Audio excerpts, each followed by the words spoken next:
இந்த சமாதான நிகழ்வுக்கு சவுதி வந்து சமாதானத்தை உண்டு பண்ணுங்கன்னு சொன்னது மட்டும்தானே தவிர எந்த விதமான ஃபீட்பேக்கும் பண்ணல. முழு ஃபீட்பேக் பண்ணினது யாருன்னு கேட்டா கத்தர்.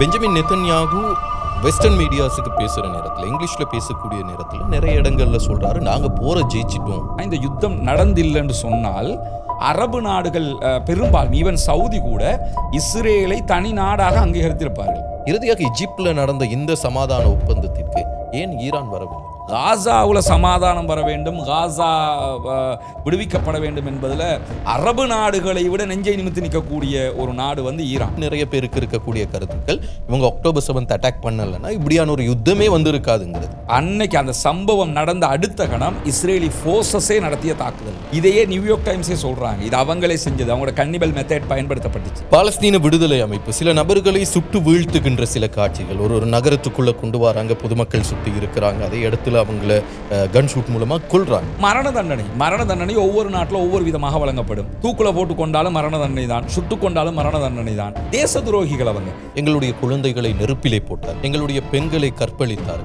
எந்த உடையும் இல்லாமல் தரையிலே இழுத்து கொண்டு போனார். அவங்களோட ஹாஸ்டேஜஸாக ஒருவர் சிக்க போகிறார்னா அவங்களுடைய தரப்பு மிலிட்ரியா அவங்களை சுட்டு கொண்டு, நீ மாற்றதை கூட செத்துரு. டொனால்ட் ட்ரம்ப் இதுல ஹீரோவும் அவர் தான், வில்லனும் அவர் தான். அந்த பிலிம்ல காமெடியனும் அவர்.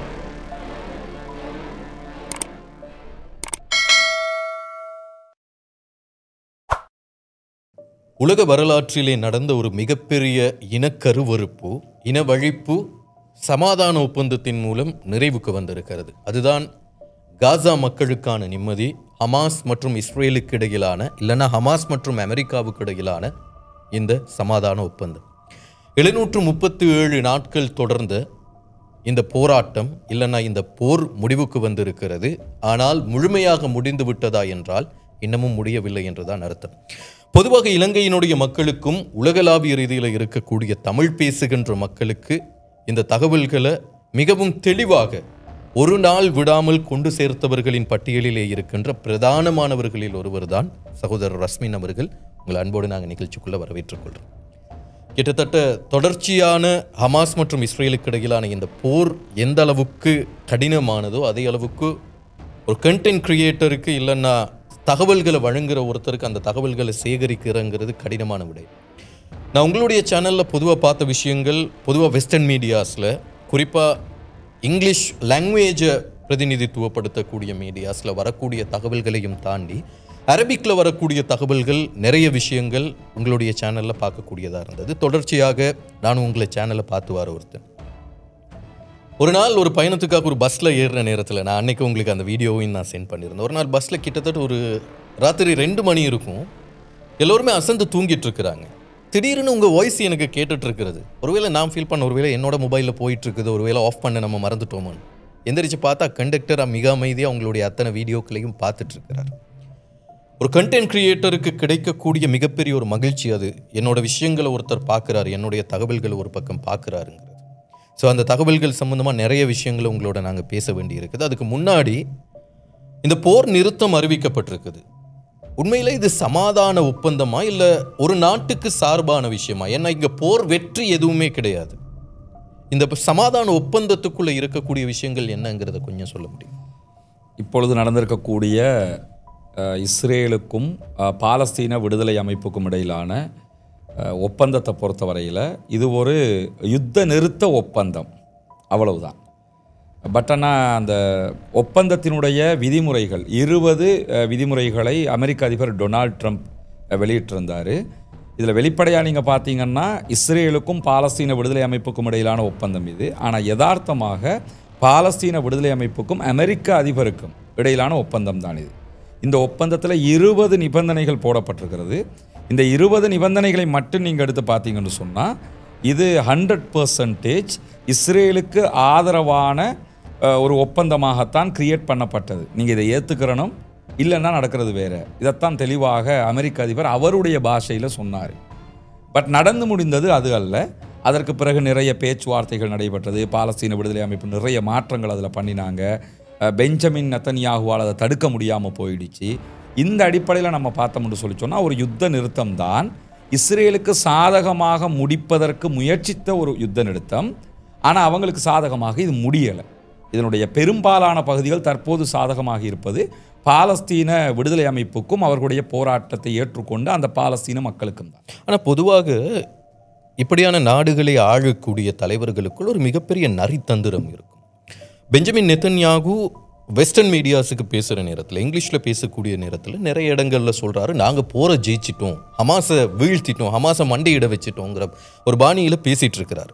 ஆனால் அதே ஹீப்ரு மொழியில் பேசக்கூடிய நேரத்தில் எங்களுடைய பிணைய கைதிகளை, எங்களுடைய நாட்டினுடைய மக்களை நாங்கள் மீட்டு எடுத்துட்டோம், அதனால் நாங்கள் ஜெயிச்சிட்டோங்கிறார். உண்மையில் நீங்கள் சொல்லக்கூடிய பாலஸ்தீன விடுதலை அமைப்பு தோல்வி அடைந்து இஸ்ரேல் வெற்றி பெற்றிருக்கிறதா? இதில் இல்லை, இந்த யுத்தத்தை ஓவராலாக நீங்கள் எடுத்துக்கிட்டிங்கன்னா, சுருக்கமாக இந்த யுத்தத்தை ஆரம்பிக்கும் போது இஸ்ரேலிய பிரதமர் பெஞ்சமின் நெத்தன்யாகு என்ன சொன்னார்? முதல்ல பெஞ்சமின் நெத்தன்யாகுவினுடைய யதார்த்தபூர்வ நம்பிக்கை என்னங்கிறத நீங்கள் எடுத்துக்கிட்டிங்கன்னா, மக்களை கட்டுப்படுத்துவதற்கு, தான் சொல்வதை நியாயப்படுத்துவதற்கு அதிகாரம் வேண்டும் என்றுதான் நெத்தன்யாகுவினுடைய தகப்பனார் பிபிக்கு படித்து கொடுத்தது. பிபின்னு தான் சொல்லுவாங்க நெத்தன்யாகுவை, அதைத்தான் அவர் இன்னும் நம்புறதாக அடிக்கடி சொல்லுவார். இந்த அடிப்படையில் அதிகாரத்தை தக்க வைத்துக் கொள்வதற்காக அவர் செய்த இந்த அக்டோபர் 7 தாக்குதல் நடைபெற்றதோடு அக்டோபர் 8 தாக்குதலை இஸ்ரேல் காசா மேலே மேற்கொள்ள ஆரம்பிக்கும் போதே அவங்க ஒரு 3 காரணங்களை சொன்னாங்க. ஒன்று, நாங்கள் பாலஸ்தீன விடுதலை அமைப்பை தோற்கடிப்போம், உள்ளே போவோம், பாலஸ்தீன விடுதலை அமைப்பு ஹமாஸை நாங்கள் தோற்கடிப்போம். இரண்டாவது, எங்களுடைய ஹாஸ்டேஜஸ் உள்ளே இருக்கிறாங்க, பணைய கைதிகள், இவர்களை நாங்கள் உயிரோடு மீட்டு கொண்டு வருவோம், வார் மூலமாக, யுத்தம் மூலமாகத்தான் மீட்டு கொண்டு வருவோம். அதுக்கு தானே போகிறாங்க. சண்டையிடுவோம், பாலஸ்தீன விடுதலை அமைப்பு தோற்கடிக்கப்படும், எங்களுடைய பணைய கைதிகள் மீட்டு கொண்டு வரப்படுவார்கள், பாலஸ்தீன விடுதலை அமைப்பினுடைய ஆட்சியை இல்லாமல் ஆக்குவோம். இந்த 3 தான் இந்த யுத்தத்தினுடைய இஸ்ரேலுடைய இலக்கு. இந்த 3ஐயும் அவர்கள் அடைந்திருந்தால் யுத்தத்தின் மூலமாக அவர்கள் ஜெயித்து விட்டார்கள் என்று அர்த்தம். அல்லது இப்போது நடந்திருக்கக்கூடிய உடன்படிக்கை மூலமாக அவர்கள் அடைந்திருந்தாலும் அவர்கள் யுத்தத்தை ஜெயித்திருக்கிறார்கள் என்று அர்த்தம். இந்த 3ம் நடந்ததா? முதலாவது, பாலஸ்தீன விடுதலை அமைப்பு தோற்கடித்தல் என்றால் என்னன்னா, இலங்கையில் யுத்தம் நடைபெற்றது, விடுதலை புலிகள் தோற்கடிக்கப்பட்டார்கள் என்றால் என்ன? மிலிட்டரி சக்சஸ் இருக்கணும்ல. அப்போ பிரபாகரன் கொல்லப்பட்டார், அவருடைய படைகள் அழிக்கப்பட்டது, மீதம் இருந்தவங்க சரண்டர் ஆனாங்க, நாடு முழுவதும் ஸ்ரீலங்கன் ஃபோர்ஸஸ் உடைய கண்ட்ரோலுக்குள்ளே வந்தது. இதே நேரத்தில் வேறு ஒரு நாட்டில் இதே மாதிரி யுத்தங்கள் நடந்த நாடுகளையும் நீங்கள் எடுத்துக்கிட்டிங்கன்னா, ஈவன் இப்போ சிரியாவில் நடந்தது, பஷர் அல் அசாதினுடைய படைகள் ஆல்ரெடி இருந்த மிலிட்ரி சரண்டர் ஆனாங்க, உள்ளே வந்த யாரால் ரெசிஸ்டன்ஸ் ஜெயிச்சிட்டாங்க. எனவே பிறகு அது ஒரு ஷஃபல் முடிவுக்கு வந்தது. யுத்தம் முடிவுக்கு வருவதற்கு ஒரு தோல்வி இன்னொரு தரப்பினுடைய வெற்றி என்று நடக்கணுமா இல்லையா? இது மாதிரி இப்போ அவங்க உள்ளே போகும்போது நாங்கள் பாலஸ்தீன விடுதலை அமைப்பை தோற்கடிப்போம் என்றார்கள். இது கண்ணுக்கு முன்னாடி உலகத்தில் ஒரு குழந்தை பிள்ளையாவது ஏற்றுக்கிற மாதிரி நடந்ததா? அவர்களுடைய சில தலைவர்கள் கொல்லப்பட்டார்கள். உதாரணமாக ஜெனரல் யஹ்யா சின்வார் கொல்லப்பட்டார், அதே போன்று இஸ்மாயில் ஹனியா கொல்லப்பட்டார், ஷேக் ஆரூரி கொல்லப்பட்டார். இந்த மாதிரி தலைவர்கள் கொல்லப்பட்டார்கள்.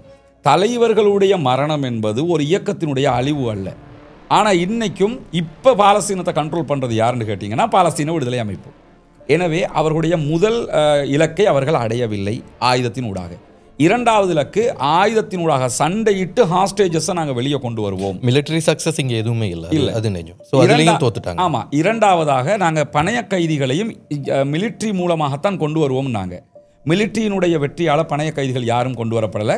சமாதான உடன்படிக்கையினூடாக எங்காக்களை விட்டு அவங்கள விடுவோம்ங்கிற அடிப்படையில் இப்பொழுது விடுதலை செய்யப்பட்டிருக்கிறார்கள். இறுதியில் சமாதானம்தான் பணைய கைதிகள் விடுதலைக்கு காரணமாக இருந்தது. எனவே இரண்டாவது அவர்கள் வைத்த இலக்கும் அவர்களால் ஜெயிக்க முடியவில்லை. மூன்றாவது இலக்கு, பாலஸ்தீன விடுதலை அமைப்பை ஆட்சியிலிருந்து அகற்றுவோம். ஆட்சியிலிருந்து அகற்றினாங்களா?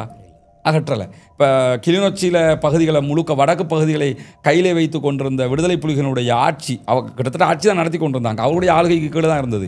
அதுவெல்லாம் பறிக்கப்பட்டதா இல்லையா? இப்போ அப்படி ஒன்றே கிடையாது. எனவே இங்கே சக்ஸஸ், அங்கே அன்சக்ஸஸ். எனவே இந்த யுத்தத்தில் இஸ்ரேல் வைத்த இலக்குகள் எதையுமே அவங்க அடையலை.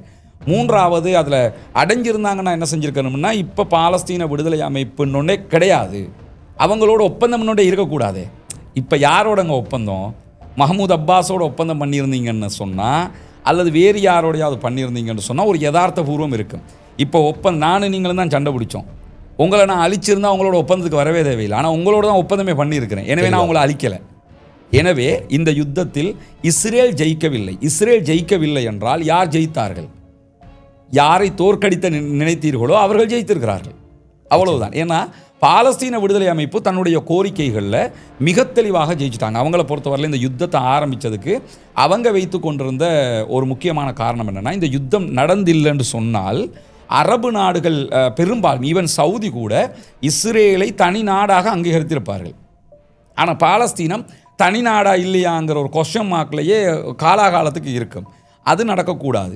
ரெண்டாவது, அந்த அடிமை தலையிலிருந்து அவங்க வெளியே வரணும். எதை செஞ்சாலும் அவன்கிட்ட கேட்டு செய்யணும். இது நமக்கு சரிப்பட்டு வராது. நம்ம ஆண்டுக்கிட்டு இருக்கிறோம். நமக்கு ஒரு சுதந்திரம் வேணும்னா அந்த சுதந்திரத்தை நோக்கி ஒரு வழியை நீங்கள் திறந்து விடணும். பாலஸ்தீனத்தை பற்றி மக்கள் பேசணும். அதை பற்றிய கலந்துரையாடல்கள் வரணும். அந்த தகவல்களில் சகோதரர் ரஷ்மி முக்கியமான விஷயம் வந்து இந்த அக்டோபர் 7ங்கிறது ஒரு மிகப்பெரிய புரிதல் மக்களுக்கு மத்தியில் இருக்கிறது. பாலஸ்தீன விடுதலை அமைப்பு யஹ்யா சின்வார் தலைமையில் நடந்த அந்த அக்டோபர் 7 இஸ்ரேலிய அப்பாவி மக்கள் மீதான தாக்குதலுங்கிறது உலகளாவிய ரீதியில் மிகவும் கண்டனத்துக்குரிய விஷயம். நிறைய பேர் நினைச்சிட்டு இருக்கிறாங்க அந்த அக்டோபர் 7 தான் இந்த வாரோட ஸ்டார்ட் பாயிண்ட்டுன்னு. இவங்களா போய் அடித்தாங்க, அதுக்கப்புறம் அவங்க அடிக்க வர்ற நேரத்தில் அப்பா நாங்கள் அப்பாவிகள்னு கத்த ஆரம்பிச்சிட்டாங்க அப்படிங்கிறது நிறைய பேருக்கு மத்தியில் இருக்கக்கூடிய தலைப்புகள். பொதுவாக இந்தியாவில் இருக்கக்கூடிய நிறைய பேர், தமிழ் பேசக்கூடிய மக்களுக்கு மத்தியில் நிறைய பேருக்கு இருக்கக்கூடிய கருத்துக்கள், இவங்க அக்டோபர் 7 அட்டாக் பண்ணலைன்னா இப்படியான ஒரு யுத்தமே வந்திருக்காதுங்கிறது. உண்மையில் அதுதான் ஆரம்ப புள்ளியா இதனுடைய இல்லை. அக்டோபர் 7 தாக்குதல் நடத்தலைன்னா இப்படி ஒரு அழிவே வந்திருக்காதுன்னா 3 வருஷத்துக்கு முன்னாடி இதே காசாவில் அல் ஜசீராவினுடைய மொத்த கட்டிடமும் தரைமட்டமாக்கப்பட்டது. காசாவில் இதே மாதிரி தாக்குதல்கள் நடத்தப்பட்டது. அது 3 மாதத்தோடு நின்றுடுச்சு. அதற்கு காரணம் என்ன? அக்டோபர் 7 அக்டோபர் 7 கிடையாது. இதனுடைய ஆரம்ப புள்ளி 1948களுக்கு முன்னாடி போகணும் நம்ம. ஏன்னா பாலஸ்தீனம்ங்கிறது தான் ஸ்டேட், ஒரு நாடு. இந்த பாலஸ்தீனம்ங்கிற நாடு ஒவ்வொரு நாட்டையும் பிரிட்டிஷ் வந்து தங்களுடைய கையில் இலங்கை உட்பட வச்சுக்கிட்டு இருந்தாங்களா இல்லையா? ஒவ்வொரு நாட்டுக்கும் சுதந்திரம் கொடுத்துக்கிட்டு வரும்போது பாலஸ்தீனம் அவங்களுக்கு கீழே இருந்ததை என்ன பண்ணியிருக்கணும்னு கேட்டால் அவங்கள பாலஸ்தீனமாகவே விட்டு இருக்கணும். அவங்க எங்கேயோ இருந்த இஸ்ரேலியர்களை கொண்டு வந்து பாலஸ்தீனத்துக்குள்ளே குடியமர்த்துறாங்க. இது 3000 வருஷத்துக்கு முன்னாடி அவங்க வரலாறு இருக்குது என்று சொல்லிக்கிட்டு. வரலாறு இருக்குதுன்னா எப்படி இருக்கணும்னு கேட்டால் நீங்கள் தொடர்ந்து இருக்கணும். உங்கள் வரலாறு இருக்கிறதுக்கு நீங்கள் இருந்துட்டு கொஞ்ச நாள் இருந்துட்டு ஓடி போனதுக்கு பிறகு எங்கள் வரலாறுன்னு சொல்லக்கூடாது. நானும் நீங்களும் ஒரே இடத்துல இருக்கிறவங்க. நீங்கள் கொஞ்ச நாள் இருந்துட்டு ஓடி போயிட்டிய. ஆனால் நான் காலாகாலமாக ஆண்டாண்டு காலமாக ஆயிரக்கணக்கான வருஷமாக இருக்கிறேன். இப்போ இது யாருக்கு சொந்தமுண்டு ஆயிரும்? எவன் இருக்கிறானோ அவனுக்கு தான் சொந்தம். எனவே பாலஸ்தீன மக்கள் மதமாக இதை பார்க்க தேவையில்லை, இனமாக நீங்கள் பாருங்கள். பாலஸ்தீனம்ங்கிற ஏரியாவுக்குள்ள ஜூவிஸ் இருக்கிறாங்க. Palestine Jewish, Palestine Christians, Palestine Muslims. இந்த 3 பேருக்கும் சொந்தமானது தான் பாலஸ்தீனம். இது 1948களுக்கு பிறகு இஸ்ரேலுங்கிற ஒரு நாடு உருவாக்கப்பட்டதோட முதலாவது இன்திஃபாதா, முதலாவது வெளியேற்றம் நடக்கு. இதை விட அகோரமானது. 7 லட்சம் பேர் கொல்லப்பட்டாங்க அதில் இஸ்ரேலுடைய படைப்பிரிவுகளால். அதற்கு பிறகு 1967களில் நடைபெற்ற இன்திஃபாதா நேரங்களில் கிட்டத்தட்ட அந்த தாக்குதலில் 6 அரபு நாடுகள் பங்கெடுக்குது இஸ்ரேலுக்கு எதிராக. 6 அரபு நாடுகள் 6 நாட்களில் தோற்று போகிறாங்க. இஸ்ரேல் மிகப்பெரிய ஒரு அழிவை காசாவுக்குள்ளே பண்ணுறாங்க. அதற்கு பிறகும் பல இன்திஃபாதாக்கள், வெளியேற்றங்கள், கைப்பற்றுதல்கள் நடந்து கொண்டே இருந்தது. 1997களுக்கு பிறகு யாசர் அரபாத்துடைய தலைமையில் ஆஸ்லோ உடன்படிக்கை நடைபெறுகிறது. ஃபர்ஸ்ட்டு ஆஸ்லோ வந்து அமெரிக்காவில் தான் நடக்குது. ஆனால் ஆஸ்லோன்னு தான் சொல்லுவோம். அதுக்கு செகண்டு தான் ஆஸ்லோவில் நடக்குது. அப்போ இந்த ஆஸ்லோ உடன்படிக்கையை நீங்கள் எடுத்துக்கிட்டிங்கன்னா இந்த உடன்படிக்கையில் கொண்டு வரப்பட்ட தீர்மானம் என்னென்னா, இது 1967களுக்கு பிறகு உண்டான பாலஸ்தீனத்தினுடைய எல்லை, இதுக்குள்ளே இஸ்ரேல் வரக்கூடாது. 1967களுக்கு முன்னாடி நீங்கள் எதெல்லாம் பிடிச்சிக்கிட்டீங்களோ அது இஸ்ரேலுடைய எல்லை, நீங்கள் அதுக்குள்ளே இருக்கணும். இதற்கு பகரமாக யாசர் அரபாத் ஆயுதத்தை கீழே வைப்பார். அவர் நிராயுதபாணி ஆகுவார். சரி, நிராயுதபாணி ஆனதுக்கு பிறகு அவருடைய கண்ட்ரோலில் இருக்கக்கூடிய பகுதிகளை பாலஸ்தீன அதிகார சபை ஆட்சி செய்யும். காலப்போக்கில் பாலஸ்தீன அதிகார சபை சுதந்திர பாலஸ்தீன நாட்டினுடைய தலைமையாக மாறும் என்பதுதான் திட்டம். 1997, இன்றைக்கி நம்ம 2025 இருக்கிறோம். எத்தனை ஆண்டுகள் தாண்டிடுச்சு? 30 ஆண்டுகளுக்கு மேலே போயிட்டோம். இதுவரைக்கும் சுதந்திர பாலஸ்தீனம் கிடைக்கல. யாசர் அரபாத் நம்பி ஆயுதத்தை கீழே போட்டார். அதற்கு பிறகு நடந்தது என்னென்னா, அவருடைய கண்ட்ரோலில் அவர் மௌத்தா போயிட்டார். அதற்கு பிறகு அவருடைய ஃபத்தாஹ் அமைப்பு, பாலஸ்தீன அத்தாரிட்டி என்ன பண்ணுறாங்கன்னு சொல்லி சொன்னால் வெஸ்ட் பேங்கை கண்ட்ரோல் பண்ணுறாங்க. 2006களில் நடந்த தேர்தல் நடைபெறுகிறது. தேர்தலில் காசாவில் பாலஸ்தீன விடுதலை அமைப்பு ஜெயிக்கிறாங்க, வெஸ்ட் பேங்க்லையும் ஜெயிக்கிறாங்க. ஜனநாயக முறையில் நடந்ததுலாம் ஆனால் ஜனநாயக முறையில் நடந்த தேர்தலில் காசாவினுடைய ஆட்சி மட்டும்தான் பாலஸ்தீன விடுதலை அமைப்புக்கு கொடுக்குறாங்க. வெஸ்ட் பேங்க்கில் இருந்த ஆட்சியை கைமாற்றலை. அதை மஹ்மூத் அப்பாஸில் கையிலேயே வச்சுட்டாங்க, இஸ்ரேல் அமெரிக்காவினுடைய சப்போர்ட்டோட. சரி, அப்படியே அவங்க வச்சுக்கிட்டு இருந்தாலும் நீங்கள் 2006க்கு பிறகு 97லேருந்து 2006க்கு பிறகுண்ட காலகட்டத்தையும் பாருங்கள், அதுக்கு முன்னாடி உள்ளதையும் பாருங்கள். யாசர் அரஃபாத் கையில் எடுக்கும்போது இருந்த வெஸ்ட் பேங்க்கில் பாதி கூட இப்போ கிடையாது. அப்படின்னா யாசர் அரஃபாத்துக்கு நீங்கள் கையில் கொடுத்த பகுதிகளை ஆக்கிரமித்திருக்கிறீர்கள், அங்கிருந்த மக்களை வெளியேற்றி இருக்கிறீர்கள், கொன்றிருக்கிறீர்கள், அவர்களுடைய வீடுகளை அழித்திருக்கிறீர்கள். இத்தனை ஆண்டு காலமாக வெஸ்ட் பேங்க்கில் இதைத்தான் பண்ணி வர்றீங்க, காசாவில் இதைத்தான் பண்ணி வர்றீங்க. என்னமோ இன்னைக்கு தான் இவங்க போய் தாக்குதல் நடத்தின மாதிரி சொல்கிறது பிழையானது. இவர்கள் தாக்குதல் அப்பாவிகளை யார் கொன்றாலும் அதை நம்ம யாருமே ஏற்றுக்கிற போகிறதில்லை. அப்பாவிகளை பாலஸ்தீன விடுதலை அமைப்பில் யாருமே கொல்லக்கூடாது. ஆனால் அதில் கூட நீங்கள் என்ன கவனிச்சுக்கிறோன்னு கேட்டால், இந்த அக்டோபர் 7 இருக்குது இல்லையா, அக்டோபர் 7 பாலஸ்தீன விடுதலை அமைப்பினர் கொலை செய்ததாக சொல்லப்படுகிற அத்தனை பேர்லையுமே 5% தான் அவர்களால் நடந்த கொலைகள். அதில் ஒரு மிகப்பெரிய குற்றச்சாட்டு இருக்கிறது சார். ஏன்னா பிள்ளைகளை நெருப்பிலே போட்டார்கள். பெஞ்சமின் நெத்தன்யாகுவினுடைய வார்த்தைகள் எங்கே போனாலும் அவர் பேசக்கூடிய விஷயம், எங்களுடைய குழந்தைகளை நெருப்பிலே போட்டார்கள், எங்களுடைய பெண்களை கற்பழித்தார்கள், எந்த உடையும் இல்லாமல் தரையிலே இழுத்து கொண்டு போனார்கள், எங்களுடைய வயோதிபர்களை பிணைய கைதிகளாக பிடித்து விட்டார்கள், அவர்களுக்கு அநியாயம் செய்தார்கள். ஹாலோகாஸ்டுக்கு பின்னாடி எங்களுடைய சமூகம் எதிர்கொண்ட மிகப்பெரிய நோவினைகளை தரக்கூடிய காலம் இந்த காலம். அது அக்டோபர் 7 அவர் அடையாளப்படுத்துகிறார். ஆனால் அதற்கான சாட்சிகள்ங்கிறது எந்த இடத்துலையுமே கிடையாது. ரேப் பண்ணினாங்க, இல்லை மேடை பண்ணினாங்க, இல்லை நெருப்பில் போட்டு எரிச்சாங்க, உசுரோட போட்டாங்க. சில இடங்களில் இந்தியாவினுடைய சில தகவல்கள், இந்தியாவில் இருக்கக்கூடிய சில யூடியூபர்ஸ் பேசக்கூடிய விஷயங்களை பார்க்குற நேரம், கர்ப்பிணி தாய்மார்கள் அவர்களுடைய வயிற்றை கிழித்து குழந்தைகளை எடுத்து நெருப்பில் போட்டாங்க அப்படின்னு எல்லாம் பேச ஆரம்பிச்சிருக்கிறாங்க. இந்த குற்றச்சாட்டுகள் உண்மைதானா? இல்லை, முதல்ல இந்த குற்றச்சாட்டை முன்வைத்த நியூயார்க் டைம்ஸே அது போலி என்று சொல்லி அறிவிச்சிட்டாங்க. அவங்க தான் முதல்ல இந்த குற்றச்சாட்டை முன்வைச்சது. முதல்ல நீங்கள் என்ன கவனிக்கணும்னா, உண்மை பொய் என்பது ஒரு ஆய்வுக்குட்பட்டது, யதார்த்தம் என்னங்கிறது இன்னொன்று இருக்குது. முதலாவது அதை நான் சொல்ல வந்தது, இந்த தாக்குதல் அக்டோபர் 7 தாக்குதல் நடைபெறுகிற நேரத்தில் பாலஸ்தீன விடுதலை அமைப்பினர் கொன்றார்கள் என்பதற்கு என்ன ஆதாரம்? இதுக்கு இது வரைக்கும் ஆதாரத்தை அவங்க முன்வைக்கலை. அவங்க ஹாஸ்டேஜஸை பிடிச்சிட்டு வந்தாங்க, கடத்திக்கிட்டு வந்தாங்க ஆட்களை பணைய கைதிகளாக. கொன்றாங்கங்கிறதுக்கு என்ன ஆதாரம்? அப்படி என்றால் மரணித்தவர்கள் எப்படி மரணித்தார்கள் என்கிற கேள்வி இருக்குதா இல்லையா? இதற்கு அடிப்படை என்னன்னு கேட்டால் கன்னிபல் மெத்தட் என்று, அதில் கன்னிபல் அல்லது கன்னிபல் மெத்தடுன்னு ஒன்று இருக்குது. இஸ்ரேலுடைய ஃபோர்ஸஸில் எழுதப்படாத விதி இது. அதாவது நம்முடைய ஃபோர்ஸஸில் இருக்கிறவங்க யாராவது எதிரிகளால் பணைய கைதிகளாக பிடிக்கப்பட்டு விடுவார்கள் என்கிற அச்சம் உங்களுக்கு ஏற்பட்டால் அத்தனை பேரையும் நீங்கள் கொல்ல முடியும். இதை யாரும் உங்கள்கிட்ட கேள்வி கேட்க முடியாது. இது உலகத்தில் எந்த ஒரு ஃபோர்ஸஸ்லையும் நீங்கள் இருக்கிறத பார்க்க முடியாது. ஈவன் அமெரிக்காவிலும் இது இல்லை, இஸ்ரேலி ஃபோர்ஸஸில் இருக்குது. அதனால தான் உள்ளே போனவங்க பணைய கைதிகளை கடத்திக்கிட்டு வந்தாங்க. போன வெஹிக்கிள் என்ன? பைக்கில் போனாங்க, பாராகிராஃப்டில் போனாங்க. இந்த பாராகிராஃப்டில் போனவங்க இறங்குற வரைக்கும் தாக்குதல் நடத்தலை, பாராகிராஃப்ட்லேருந்தே தாக்குதல் நடத்தலை. இறங்கினதுக்கு பிறகு தான் கன்னை காட்டி அவங்க ஆட்களை கடத்திக்கிட்டு போகிறாங்க, அந்த வேலையை பண்ணுறாங்க. அப்படி என்றால் அங்கே இருக்கக்கூடிய நீங்கள் அந்த அக்டோபர் 7க்குரிய ஆதாரங்கள்னு அவங்க காட்டுறதெல்லாம் பாருங்கள், பெரிய பெரிய வாகனங்கள் எல்லாம் வெடித்து செதறி இருக்குது. இது என்னன்னா, அன்னைக்கு அந்த சம்பவம் நடந்த அடுத்த கணம் இஸ்ரேலி ஃபோர்ஸஸே நடத்திய தாக்குதல்கள். இதை நம்ம சொல்லலை, இதையே நியூயார்க் டைம்ஸே சொல்கிறாங்க. இது அவங்களே செஞ்சது, அவங்களோட கன்னிபல் மெத்தட் பயன்படுத்தப்பட்டுச்சு. இஸ்ரேலி ஃபோர்ஸஸில் எழுதப்படாத விதியை அவங்க அப்ளை பண்ணாங்க. இப்போ கூட அவங்களோட ஹாஸ்டேஜஸாக ஒருவர் சிக்க போகிறாருன்னா அவங்களுடைய தரப்பு மிலிட்ரியை அவங்கள சுட்டு கொண்டுரும், நீ மாற்றதை கூட செத்துரு அப்படின்னு பண்ணுறாங்க. இந்த அடிப்படையில் அளிக்கப்பட்டவர்கள். இரண்டாவது, குழந்தைகளை நெருப்பில் போட்டாங்க, அது பண்ணாங்க, இது பண்ணாங்கிறது இருக்குல்ல, இது பொய்ங்கிறதுக்கான மிகப்பெரிய ஆதாரம் என்ன தெரியுமா? இப்போ விடுதலை பண்ணப்பட்டாங்கல்ல, முன்னாடி விடுதலை பண்ணப்பட்டது ஒன்று, இப்போ 2 நாளைக்கு முன்னாடி ஹாஸ்டேஜஸை பாலஸ்தீன விடுதலை அமைப்பு வெளியிட்டாங்கல்ல, அதனுடைய வீடியோக்களை இஸ்ரேலி ஹயோம், இஸ்ரேலுடைய ஜெருசலம் போஸ்ட், எடியோ தஹ்ரனோத் எல்லோருமே ஒரு வீடியோ ப்ளே பண்ணுறாங்க. நீங்கள் போய் பார்க்கலாம். அந்த வீடியோ என்னன்னு கேட்டால், பாலஸ்தீன விடுதலை அமைப்பினரே அங்கே இருக்கக்கூடிய ஹாஸ்டேஜஸுக்கு அவங்களோட மொபைல் நம்பரை, ஃபேமிலி மொபைல் நம்பர் எடுத்து வீடியோ கால் எடுத்து கொடுக்குறாங்க, பேசுங்க, ரொம்ப சந்தோஷப்பட்டு அந்யோன்யமாக பேசுகிறாங்க, பழகுறாங்க. இதற்கு முன்பதாக விடுவிக்கப்பட்ட ஹாஸ்டேஜஸில் ஒரு தாயும் பிள்ளையும் இருந்தாங்க, குழந்தை பிள்ளை.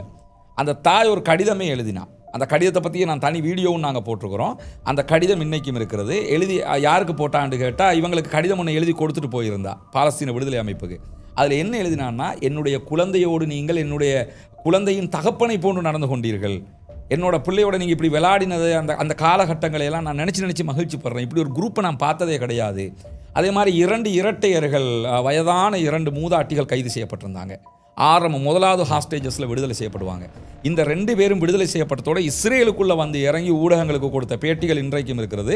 அவங்க என்ன சொன்னாங்கன்னா, எங்களுக்கு டைமுக்கு மருந்து தந்தாங்க, எங்களுக்கு டைமுக்கு உணவு தந்தாங்க, எங்களை பிள்ளை மாதிரி எங்களோட உட்காந்து என்னுடைய பிள்ளை என்னை பாதுகாக்கிற மாதிரி பாதுகாத்துக்கிட்டாங்க. வரும்போது அந்த அம்மா என்ன பண்ணணும்னு கேட்டால், பாலஸ்தீன விடுதலை அமைப்பினுடைய அவங்கள அங்கே இருக்க சோல்ஜர்ஸினுடைய நெத்தியில் கிஸ் பண்ணிட்டு வருவாங்க. இப்படி நிறைய பேர் அவங்கள கட்டி அணைச்சிக்கிட்டது, முத்தம் கொடுத்துக்கிட்டு வந்தாங்க. என்ன காரணம்னு சொன்னால், அவங்க பழகின மெத்தேட் அப்படி. இது கடைசி வரை அவங்க என்ன சொன்னாங்கன்னா, நாங்கள் ஹாஸ்டேஜஸை இஸ்லாமிக் மெத்தேடில் நடத்துகிறோம், எங்களால் முடிஞ்ச வரைக்கும் எங்கள் மக்களுக்கு உணவு கிடைத்தால் அவர்களுக்கும் கிடைக்கும், எங்களுக்கு கிடைக்கலன்னா அவங்களுக்கு கொடுக்கறதுக்கு ஒன்றும் இல்லை. கடைசியாக வந்த அறிக்கை கூட அவர்களுடைய எங்களுடைய உயிரை பணயம் வைத்து இஸ்ரேலிலிருந்து நாங்கள் பிடித்து வந்த பணைய கைதிகளை பாதுகாத்திருக்கிறோம் அப்படின்னு விடுதலை அமைப்பு சொல்லி இருக்கிறாங்க. அதான் என்ன இதில் என்ன சொல்ல வர்றேன்னு கேட்டால், இந்த பெஞ்சமின் நெத்தன்யாஹுனுடைய கதைகள் எல்லாம் பிரதர் எப்போ எடுபட்டதுன்னு சொன்னால், ஹாலோகாஸ்ட்டுக்கு பிறகு எடுபட்டுக்கிட்டே இருந்தது. ஹாலோகாஸ்ட்டை வச்சு அனுதாபம் தேடிக்கிட்டே இருந்தாங்க. ஹிட்லர் அழித்தான் அனுதாபம் தேடிக்கிட்டே இருந்தாங்க. ஆனால் அந்த அனுதாபத்தை அவங்களால எதுவரைக்கும் வைத்துக்கொள்ள முடிந்தது என்றால், அக்டோபர் 8க்கு பிறகு வைத்துக்கொள்ள முடியலை. இனிமேல் இந்த உலகத்தில் யாரும் ஹாலோகாஸ்ட்டை பற்றி பேச மாட்டாங்க. ஹிட்லர் அப்பாவிகளை கொன்றான்னு பேச மாட்டாங்க. இஸ்ரேலும் பெஞ்சமின் நெத்தன்யாகும் அப்பாவிகளை கொன்றார்கள், இதைத்தான் பேசும். இந்த அப்பாவிகளை கொன்றதை மறைக்கிறதுக்காக இன்னும் அக்டோபர் 7 யாரும் சொல்ல முடியாது. முதலாவது இதுக்கு நீங்கள் இன்னும் ஒரு யதார்த்தபூர்வமான உதாரணத்தை பார்க்கலாம். கடந்த ஆண்டு ஐநா சபையினுடைய அமர்வை நீங்கள் பார்த்துருப்பீங்க. பெஞ்சமின் நெத்தன்யாஹு பேசும்போது மக்கள் எழுந்து போனாலும் இந்த அளவுக்கு எழுந்து போகலை. இந்த வாட்டி 74 நாடுகளைச் சேர்ந்த மக்கள் எந்திரிச்சு போயிட்டாங்க, தலைவர்கள் எல்லோருமே எந்திரிச்சு போயிட்டாங்க. இந்த தாக்கல் அக்டோபர் 7 தாக்கல் நடந்து அக்டோபர் 8 ஆகும்போது, அடுத்த நாள் ஆகும்போது, அன்றைய அமெரிக்க அதிபர் ஜோ பைடன் வந்து இறங்கிட்டார் இஸ்ரேலில். அதற்கு பிறகு இம்மானுவேல் மெக்ரான் வந்து இறங்கிட்டார். பல நாட்டு தலைவர்கள் உடனே, அப்போ ரிஷி சுனக் வந்து பிரித்தானியாவுடைய பிரதமர், அவர் வந்து இறங்கிட்டார்.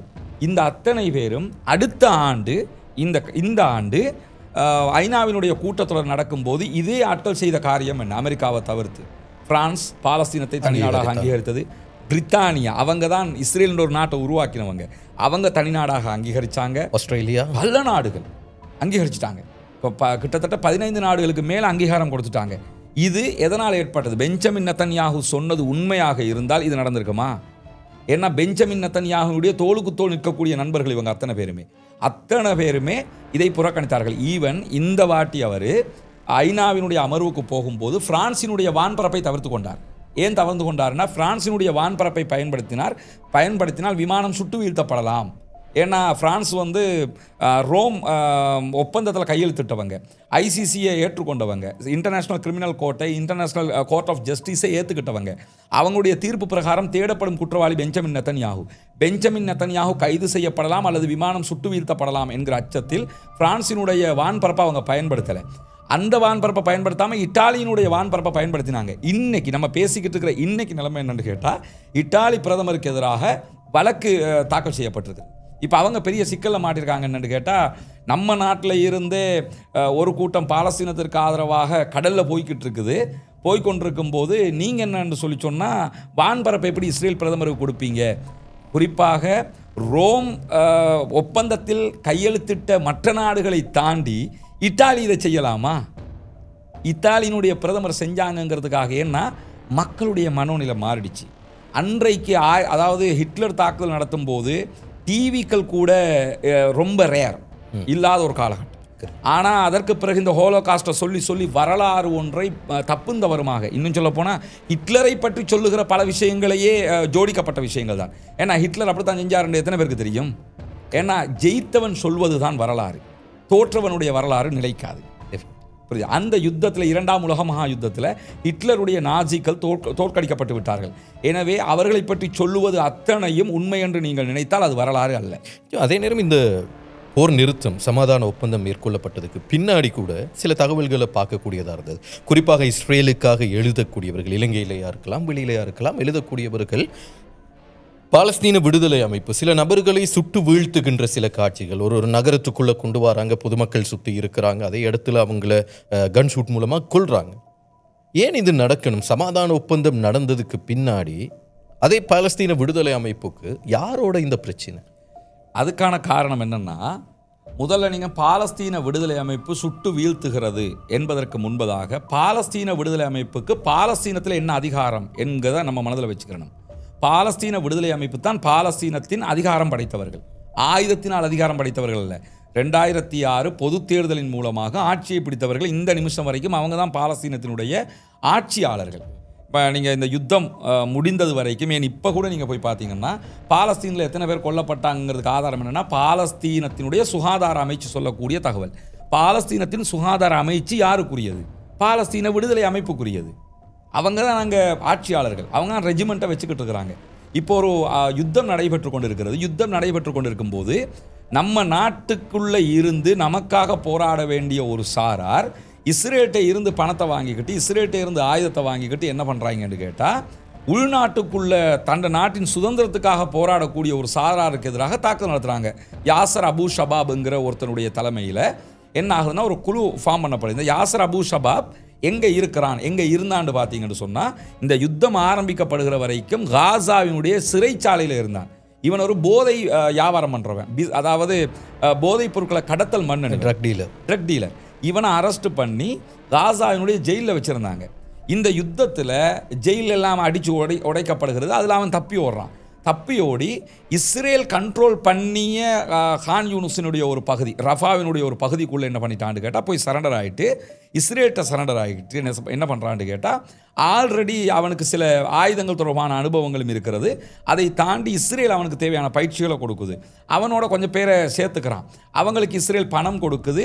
இந்த உணவே இல்லாத நேரத்தில் அவனுக்கு தேவையான வசதி வாய்ப்புகளை இஸ்ரேல் கொடுக்குது. எனவே அவனுடைய கண்ட்ரோலில் ஒரு சில 100 பேரை உருவாக்கி கொண்டான். இந்த உருவாக்கிய குழு என்ன பண்ணினாங்கன்னு கேட்டால், காசாவுக்குள்ளே உணவு வரும்போது இந்த சமாதான நேரங்களில் இடையில வந்த நேரத்தில் எல்லாம் உணவு லாரி வரும்போது நீங்கள்லாம் செய்தியில் பார்ப்பிய ஆயுத முனையில் ஹமாஸ் கடத்தி விட்டதும் வாங்கி, அங்கே ஹமாஸ் கடத்தலை, அது ஹமாஸினுடைய சீருடையும் அல்ல, அதில் வந்தவங்க ஹமாஸுடைய போராளிகளும் அல்ல. யார் கடத்துவாங்கன்னா உள்ள உணவு வரும். உணவை அனுமதிக்கிறது யார்? இஸ்ரேல். பார்டர் அவங்க தான் பிடிச்சி வச்சிருக்கிறாங்க, ரஃபா பார்டரை. அப்போ ரஃபா பார்டரால் உள்ள உணவு வரும். உள்ள உணவை கொண்டு வரும்போது ஆயுத முனையில் கடத்திக்கிட்டு போகிறாங்க. யார் கடத்திக்கிட்டு போகிறாங்க? பெஞ்சமின் நெத்தன்யாகு ஐநாவுலையும் இதை சொல்லுவார். பிறகு ஐநாவுலேயே அதுக்கு ஐநாவினுடைய பொதுச் செயலாளரே பதில் சொல்லிட்டார், நாங்கள் ஆய்வு செய்த வகையில் அதை ஹமாஸ் செய்யவே இல்லை, ஹமாஸ் எந்த ஒரு உணவு லாரிகளையும் கடத்தினது யாருன்னு கேட்டால் இஸ்ரேலுடைய ஆதரவு பெற்ற அபு ஷபாபினுடைய இந்த குழு கடத்திக்கிட்டு கொண்டு இஸ்ரேல்கிட்ட கொடுப்பான் பொதுமக்களுக்கு வர வேண்டியது. இந்த குழுவுக்கு என்ன பண்ணாங்கன்னா, இந்த யுத்தம் நிற்க முன்னாடி 4 மாதத்துக்கு முன்னாடியே காசாவினுடைய இராணுவ நீதிமன்றம் ஒன்று கூடியது. இந்த யுத்தத்துக்குள்ளேயே ஒன்று கூடி என்ன பண்ணாங்கன்னா, உங்களுக்கு 10 நாள் டைம் தர்றோம், இதுக்குள்ளே இந்த ஆயுதங்களை கலைஞ்சிட்டு சரண்டர் ஆயிருங்க, இல்லைன்னா மரண தண்டனை விதிப்போம்னு சொன்னாங்க. அவன் சரண்டர் ஆகலை. எனவே அவனுக்கும் அவனுடைய சாராருக்கும் மரண தண்டனை விதிக்கப்பட்டது. அதனால தான் இந்த யுத்த காலத்தில் நீங்கள் பார்த்தீங்கன்னா, நீங்கள் சொன்ன மாதிரியான வீடியோக்கள், பொதுமக்களுக்கு முன்னாடி ஷூட் பண்ணி கொல்லப்படுற காட்சி இருக்குதுல்ல, மரண தண்டனை ஒவ்வொரு நாட்டில் ஒவ்வொரு விதமாக வழங்கப்படும். தூக்கில் போட்டு கொண்டாலும் மரண தண்டனை தான், சுட்டு கொண்டாலும் மரண தண்டனை தான். சில நாடுகள் தூக்கில் போடும், சில நாடுகள் மின்சார கதிரையில் வச்சு மரண தண்டனை நிறைவேற்றுவாங்க. யார் மரண தண்டனை வச்சுக்கிட்டு இருக்கிறாங்களோ அந்த நாடுகள் அந்த விதிப்படி செய்யும். பாலஸ்தீனத்தினுடைய மரண தண்டனை அவங்க இப்படி தான் கொடுக்குறாங்க. அந்த அடிப்படையில் தேச துரோகிகள் அவங்க. இங்கே நடந்த சுதந்திர போராட்டங்கள் இருந்தில்ல, இங்கே சுதந்திர போராட்டம் நடக்கும்போது சுதந்திர போராட்டத்தில் போராடக்கூடிய மக்களுக்கு எதிராக இருந்தால் அவர்கள் யார்? தேச துரோகிகள் தானே. அன்றைய கால பிரித்தானியா இலங்கையை கண்ட்ரோலில் வச்சுக்கிட்டு இருக்கும்போது மைத்ரிபால சிறிசேன இந்த வாட்டி ஜனாதிபதி ஆனார்ல 2015 வந்ததுக்கு பிறகு அவர் என்ன பண்ணாருன்னு கேட்டால் 16 சிங்கள பெரும்பான்மை தலைவர்களை தேசத்தின் தியாகிகள்னு கெசட் பண்ணினார். ஏன் கெசட் பண்ணாருன்னு சொல்லி சொன்னால், பிரித்தானிய அரசு இருக்கும்போது இந்த 16 பேரையும் தேசத்தின் துரோகிகளாக கெசட் பண்ணியிருந்தாங்க. இன்னைக்கும் கிட்டத்தட்ட 7-8 பேர் இருக்கிறாங்க முஸ்லீம் தலைவர்கள் தேசத்தின் துரோகிகள் என்று பிரித்தானியாவால் அந்த கெசட் வெளியிடப்பட்டவங்க. இவங்க யாருன்னு சொல்லி சொன்னால், இந்த நாட்டுக்காக போராடினவங்க. பிரித்தானிய அரசாங்கத்தினுடைய பார்வையில் இவங்க யாரு? தேச துரோகிகள். ஆனால் இந்த தேசத்தின் தியாகிகள் அவர்கள். அது ஈசா முகாந்திரமாக இருக்கலாம், அவ்வக்கராக இருக்கலாம், இப்படி ஒரு 7 முஸ்லீம் தலைவர்கள் இருக்கிறாங்க. இங்கேருந்து கெப்பட்டி புலையாக இருக்கலாம், வீரபுரான் அப்புவாக இருக்கலாம். இவங்க அத்தனை பேருமே இப்படி கெசட் பண்ணப்பட்டவங்க. அந்த மாதிரி காசாவுக்குள்ள பாலஸ்தீன மக்கள் எங்களுடைய சுதந்திரத்துக்காக போராடும்போது ஒரு சாரார் இஸ்ரேலோட இணைஞ்சுக்கிட்டாங்கன்னா அவங்க யார்? அந்த தேசத்தின் துரோகிகள். தேசத்தின் துரோகிகளுக்கு அந்த நாட்டினுடைய நீதிமன்றம் மரண தண்டனை கொடுக்கிறது. அந்த நாட்டு நீதிமன்றம் மரண தண்டனை கொடுப்பது உங்களுக்கு எப்படி பிரச்சனையாகும்? உங்கள் நாட்டு நீதிமன்றம் மரண தண்டனை கொடுத்தா கூட நீங்கள் அதை கேள்வி கேட்கலாம். நீதிமன்றத்தில் கேள்வியை கேட்கக்கூடாது சரியாக இருந்தால், ஆனால் கேள்வி கேட்கலாம். இப்போ நம்ம நாட்டில் அப்படி ஒன்று நடந்தால் நீங்கள் கேள்வியை கேளுங்க. அல்லது இந்தியாவில் என்னன்னா கேள்வியை கேளுங்க. அந்த நாட்டு நீதிமன்றம் தீர்ப்பு கொடுத்திருக்கிறது. அதுவும் அவர்கள் யதார்த்தமாகவே தேச துரோகிகள். எனவே தான் அவர்களுக்கு அந்த மரண தண்டனை கொடுக்கப்பட்டது. இப்போ கூட இந்த யாசர் அபு ஷபாபுடைய குழுவுக்கு வர்ற ஞாயிற்றுக்கிழமை வரைக்கும் காலக்கெடு கொடுத்திருக்குது. சரண்டரான பொது மன்னிப்பு. அதே நேரம் இந்த சமாதான ஒப்பந்தத்தினுடைய ஆரம்ப புள்ளி எங்கே இருக்குதுங்கிறத நம்ம தேடி பார்க்குற நேரத்தில் ஏற்கனவே இஸ்ரேல் காட்டுமிராண்டித்தனமாக அத்துமீறி கத்தார் மீது நடத்திய தாக்குதலுங்கிறது உலகளாவிய ரீதியில் கண்டனத்தை மிகப்பெரிய அளவில் கண்டனத்துக்குள்ளானது இஸ்ரேலுக்கு. இந்த தாக்குதலில் இஸ்ரேல் தரப்பில் சொல்லப்பட்ட விடயம், நாங்கள் பாலஸ்தீன விடுதலை அமைப்பு இல்லைன்னா இந்த ஹமாஸ் தலைவர்களை நாங்கள் இலக்கு வைத்தோம், அதிலே நாங்கள் சக்ஸஸாக இருக்கிறோம், அதனால தான் இந்த மிஷனை நாங்கள் கம்ப்ளீட் பண்ணியிருக்கிறோம்னு அறிவித்திருந்தாங்க. ஆனால் அதில் ஒரே ஒருத்தர் மாத்திரம்தான் உயிரிழந்தார் ஹமாஸ் தரப்பிலே இருந்து. அதனை குறிப்பாக கோடிட்டு காட்டியிருந்தது, வெஸ்டர்ன் மீடியாஸ் கூட கோடிட்டு காட்டியிருந்தது. இங்கிருந்து தான் இதனுடைய பேச்சுவார்த்தைகள் ஆரம்பித்தது. ஏன்னா கத்தாருக்கும் அமெரிக்காவுக்கும் இடையிலான தொடர்புங்கிறது அந்த அளவுக்கு மேலோங்கி போயிருந்தது. எனவே அரபு நாடுகள் எல்லாம் ஒன்றாக சேர்ந்திருந்தது, மாநாடுகள் எல்லாம் நடத்தி இருந்தது. இந்த புள்ளியிலிருந்து தான் இந்த சமாதான பேச்சுவார்த்தை ஆரம்பிக்கப்பட்டது. அந்த மாநாடுகள் நடக்கின்ற நேரத்தில் எல்லாம் ஈரானினுடைய தலைவர்கள் கூட அந்த அரபு நாடுகளுக்கு போயிருந்தார்கள். ஆனால் இறுதியாக எஜிப்டில் நடந்த இந்த சமாதான ஒப்பந்தத்திற்கு ஏன் ஈரான் வரவில்லை? ஈரான் வராததுக்கான காரணத்தை சொல்லியிருந்தாங்க. ஈரானையும் வர சொல்லி அமெரிக்காவை அழைச்சிருந்தாங்க. பட் ஈரான் வர முடியாதுன்னு சொன்னாங்க. அதற்கு அவங்க சொன்ன பிரதானமான காரணம் என்னென்னு கேட்டால், ஈரானுக்கும் அமெரிக்காவுக்கும் இடையில் ஒரு முருக நிலை போய் கொண்டிருக்கிறது. ஈரானுக்குள்ளேயே போய் அமெரிக்கா தாக்குதல் நடத்தியிருக்கிறாங்க. ப்ளஸ் ஈரானுக்கும் இஸ்ரேலுக்கும் இடையில் பெரிய 12 நாள் யுத்தம் முடிந்திருக்கிறது.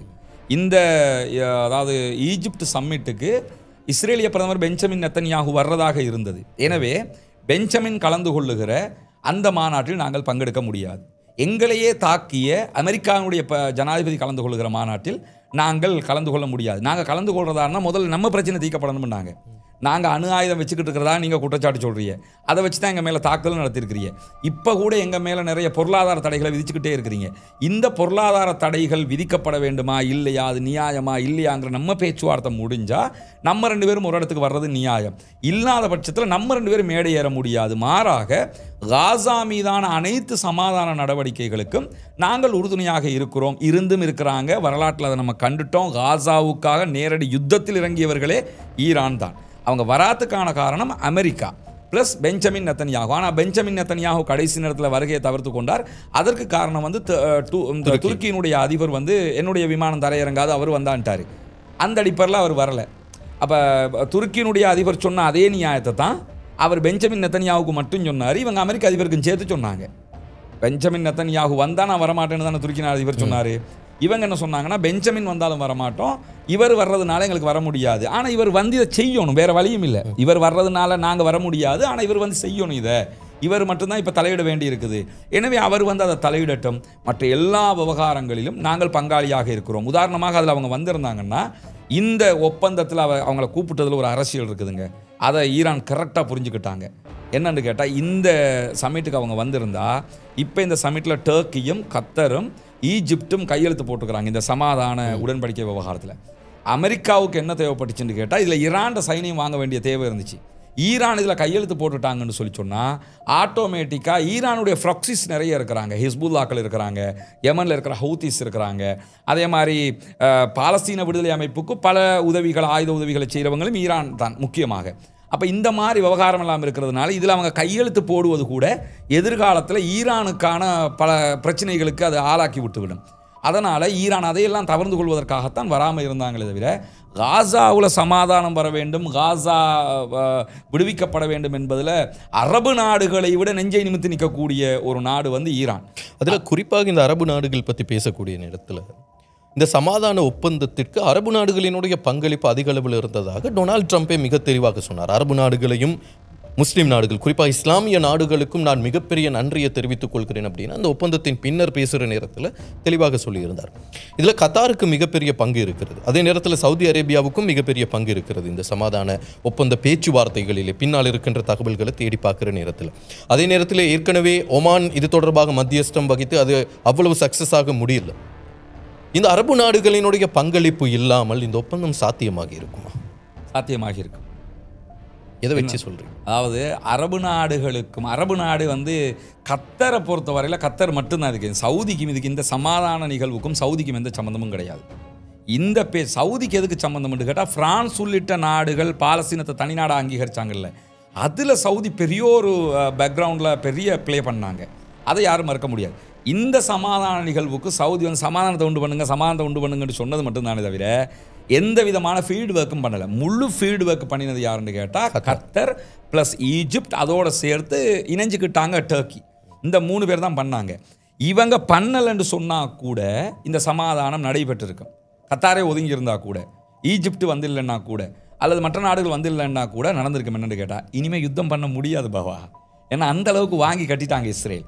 இஸ்ரேலுடைய தோல்வி என்பது வெறும் இராணுவ தோல்வி மட்டுமல்ல, இஸ்ரேலுடைய பொருளாதாரத்தை நீங்கள் எடுத்துக்கிட்டீங்கன்னு சொன்னால் இந்த யுத்தத்தில் 70% உள்நாட்டு வருமானம் அவர்கள் இழந்திருக்கிறாங்க. 70%.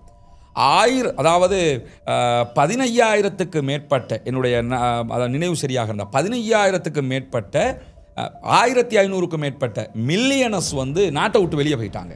இனிமேல் இந்த நாட்டை அடிப்படையாக நம்ம பிஸ்னஸ் பண்ண முடியாது. இஸ்ரேலி லாபிஸ் வந்து எல்லா இடங்கள்லையும் தோல்வி கண்டுடுச்சு. ஈவன் அமெரிக்காவில் இஸ்ரேலி லாபி வந்து மொத்தமாக அடிபட்டு போயிடுச்சு. மகான்னு சொல்லி ஒரு அமைப்பு இருக்கிறாங்க. இவங்க வந்து டொனால்ட் ட்ரம்ப்புக்கு ஃபண்டு பண்ணுறவங்க, டொனால்ட் ட்ரம்ப்பினுடைய தேர்தல் பிரச்சாரங்களுக்கெல்லாம் முன்னணியாக செயல்பட்டவங்க இவங்க தான். இதுக்கு பின்னுக்கு இஸ்ரேலி லாபி பெரிய அளவில் இருந்தாங்க. இவங்க எல்லாமே பின்வாங்கிட்டாங்க. அமெரிக்காவினுடைய 60% இளைஞர்கள் பாலஸ்தீனம் தனிநாடாக்கப்பட வேண்டும், பாலஸ்தீன விவகாரத்தில் இஸ்ரேல் ஜினசைட் பண்ணினாங்க, இன அழிப்பு செய்தார்கள் என்று நம்ப தலைப்பட்டு விட்டார்கள்.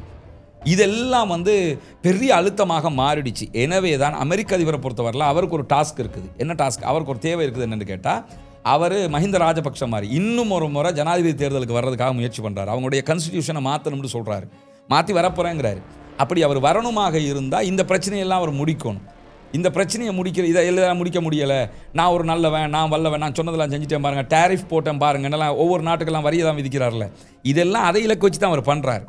எனவே அவர் அந்த இலக்கை அடையணும்னு சொல்லி சொன்னால் உள்நாட்டுக்குள்ளே பிரச்சனை வந்துடக்கூடாது. இப்போ கூட நீங்கள் எடுத்துக்கிட்டிங்கன்னா இராணுவத்துக்கு வழங்குற சம்பளம், அமெரிக்கா வந்து அமெரிக்காவினுடைய அரசாங்கம் ஷட் டவுன், இப்போ அமெரிக்க கவர்மெண்ட் ஷட் டவுன் ஆகி இருக்குது. இன்னும் அது வெளியே வரலை.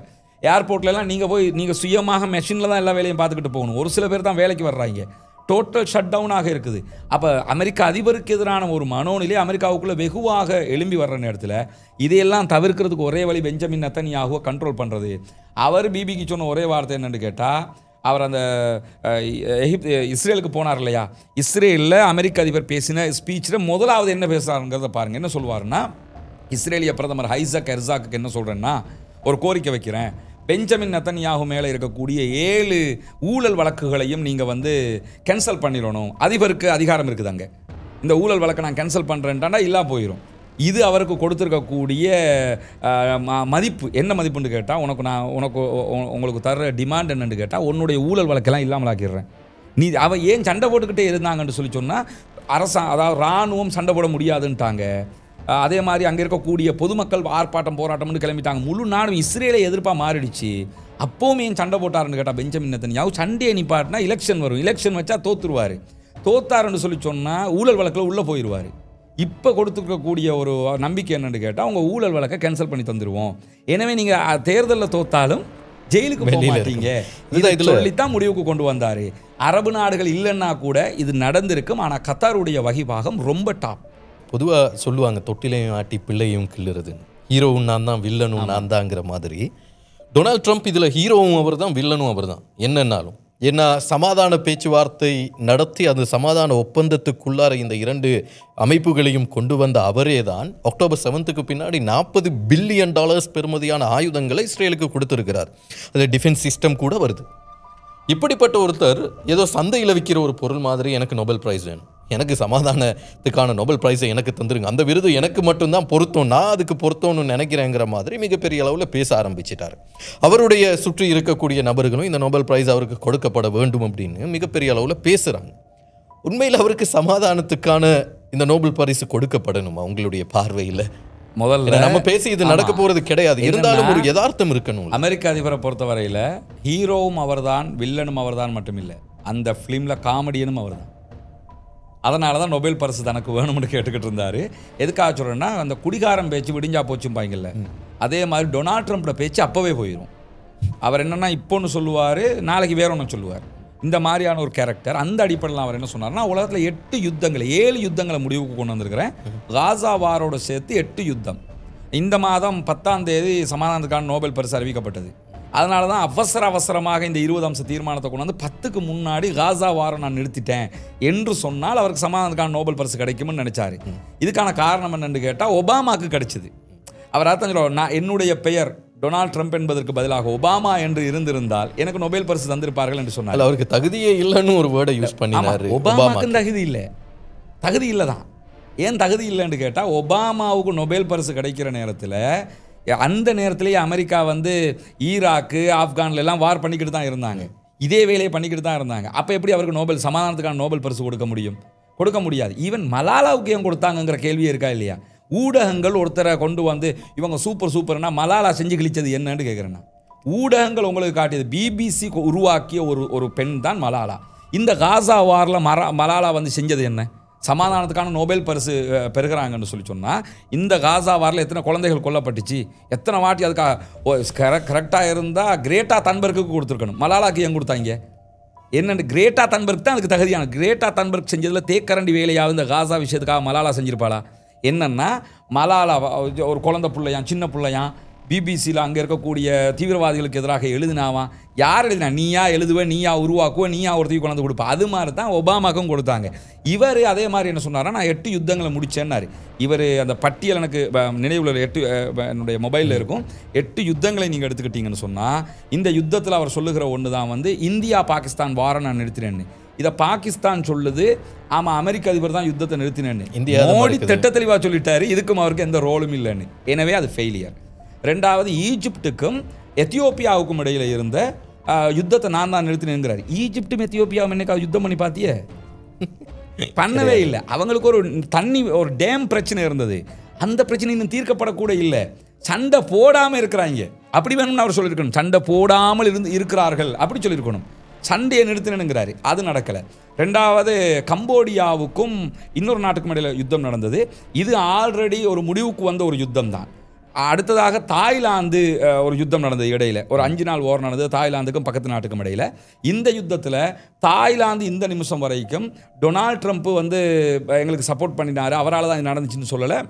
ஈவன் தாய்லாந்தினுடைய யுத்த நிறுத்தத்துக்கு காரணம் வந்து மலேசியாவினுடைய பிரதமர் அன்வர் இப்ராஹிம் அவர் தான் தலையிட்டு, அவரும் சைனாவும் தான் கூடுதலாக தலையிட்டாங்க. எனவே ஒரு சொன்ன பட்டியலே பச்சை பொய். ரெண்டாவது, இந்த நொபேல் பரிசு குழு இருக்கிறாங்க இல்லையா, அவங்களுடைய தீர்மான பிரகாரமே அவருக்கு கிடைக்காத காரணம் என்னென்னு கேட்டால், நீங்கள் சொன்ன மாதிரி இவ்வளவு அதிகமான நீங்கள் யுத்தத்தை நிறுத்துறதாக சொல்கிறீங்க, ஆனால் நீங்கள் தான் முழு ஆயுதத்தை கொடுத்துருக்குறீங்க, நீங்கள் தான் எல்லாத்தையும் பண்ணுறீங்க, பண்ணிவிட்டு எனக்கு சமாதானத்துக்கு தாண்டா தருவாங்களா?